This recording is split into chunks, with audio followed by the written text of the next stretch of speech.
Fala galera, Rômulo Jogaibe de Niterói para o mundo. Tá no ar, mais um vídeo aí pessoal.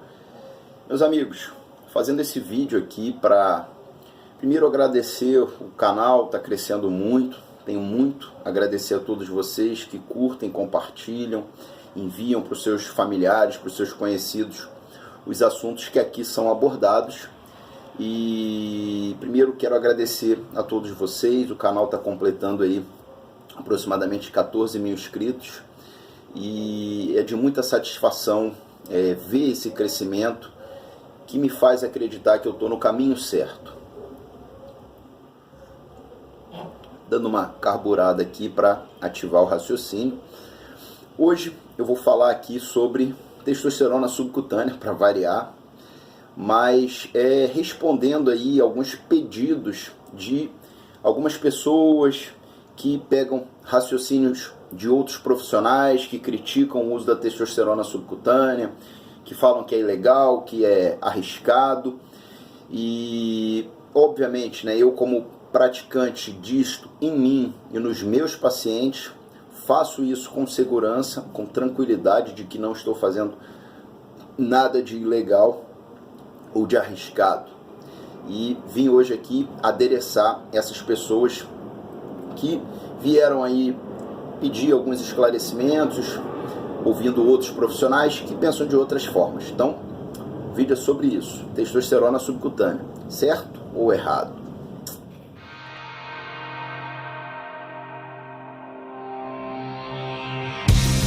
My best friend gave me the best advice. He said each day's a gift and not a given right. Leave no stone unturned, leave your fears behind, and try to take the path less traveled by. That first step you take is the longest ride. If today was your last day and tomorrow was too late, could you say goodbye to yesterday? Or would you live each moment like your last? Leave old pictures in the past, donate every dime you had. If today was your last day,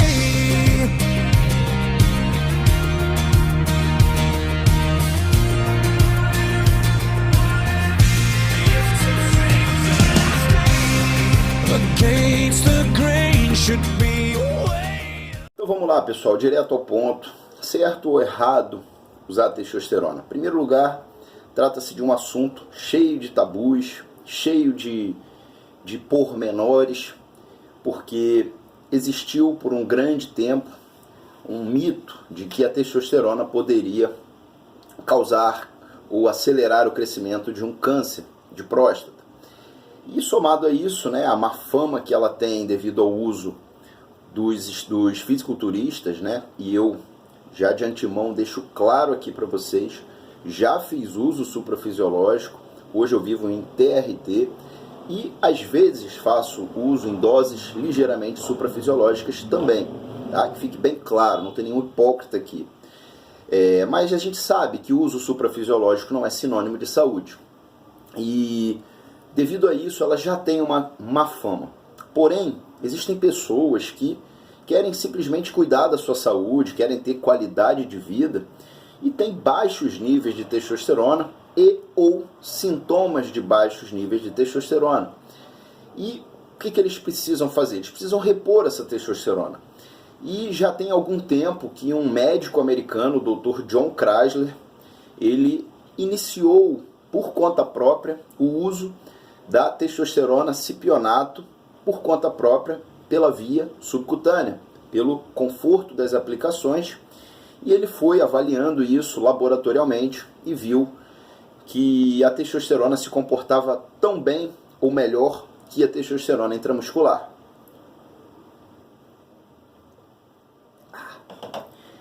E passado o tempo, novos estudos foram sendo realizados e hoje nós já temos estudos suficientes para mostrar a segurança, a eficácia da testosterona, do éster de testosterona sendo feito, injetável, no tecido subcutâneo.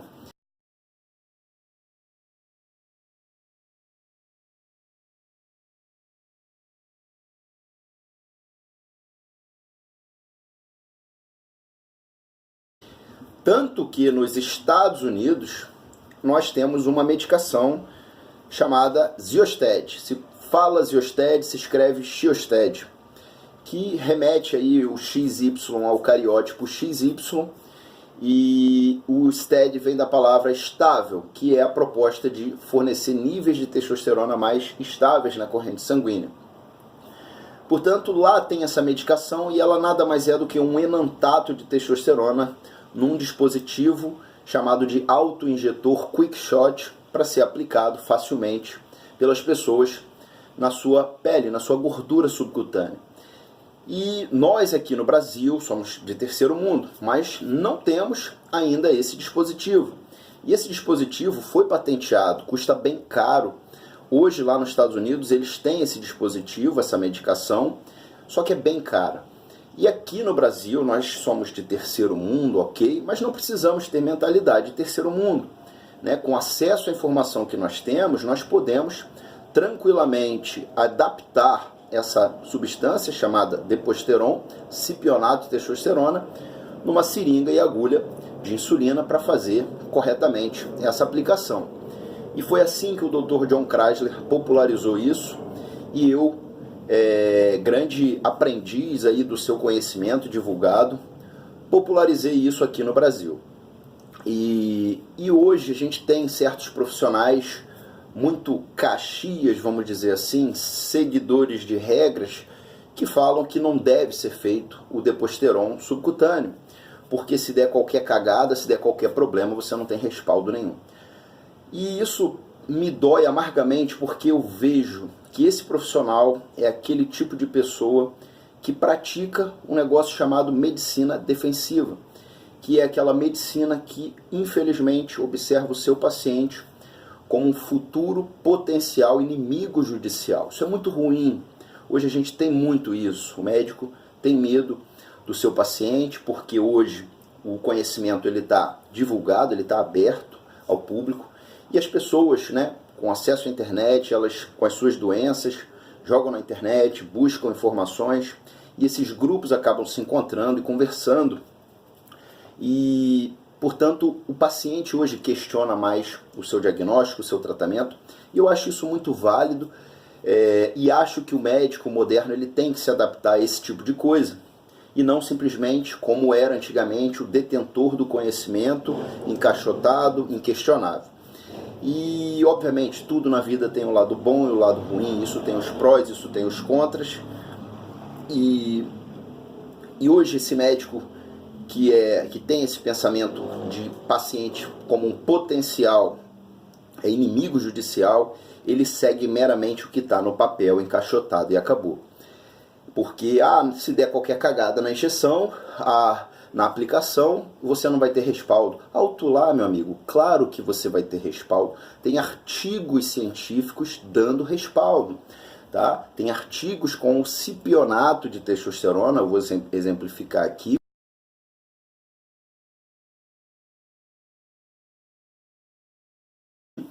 Tem artigos com o enantato de testosterona, que são ésteres da mesma classe, o cipionato e o enantato, então vão ser metabolizados da mesma forma, para evidenciar essa segurança. E o que importa no final das contas é a qualidade de vida, a saúde e a segurança daquilo que você está fazendo para o seu paciente. Então isso é totalmente diferente de você, como médico, indicar para o seu paciente o uso de SARMs, que é uma droga experimental. Alguns SARMs, inclusive, não foram nem usados em humanos, e muitos deles, a maioria deles, se não todos eles, estão lá escrito, uso somente para pesquisa. Isso sim é doideira, isso sim é empirismo, isso sim é quebrar leis, quebrar regras. Agora, uma substância que no seu país ainda não tem voltada numa aplicação, num aplicador subcutâneo, você não pode adaptá-la, e fazer, se você sabe que na literatura médica científica tem lá, como você não vai ter respaldo, né? Então isso é um grande absurdo. E por que eu bato nessa tecla? As pessoas que repõem a sua testosterona é uma terapia para o resto da vida. Eles melhoram, têm qualidade de vida, e você fazer isso com uma testosterona injetável, barata, segura, eficaz, como Durateston, Deposteron, pode ser um pouco doloroso uma aplicação intramuscular. E para mim não tenho frescura em relação a isso, outras pessoas podem não ter, mas o paciente, a maioria dos pacientes tem maior adesão ao tratamento, tem níveis mais estáveis de testosterona, que é a finalidade da TRT, menor conversão a estradiol, menor conversão a DHT, ou seja, em termos de qualidade de vida, de saúde, é mais seguro e benéfico.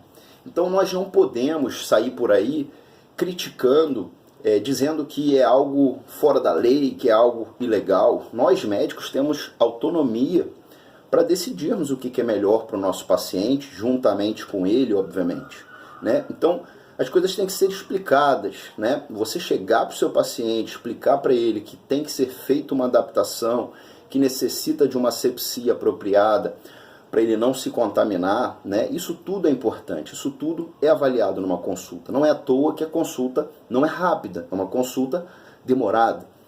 Então, eu fico chateado de ver colegas que, infelizmente, têm essa visão de a medicina como o paciente como um potencial inimigo judicial. E saibam, meus amigos, todo mundo perde com isso. O médico perde porque ele fica temeroso, e o paciente perde porque ele perde a oportunidade de ter uma liberdade com o seu médico, de conversar, de escolher um bom tratamento, um tratamento apropriado e reavaliar esse tratamento.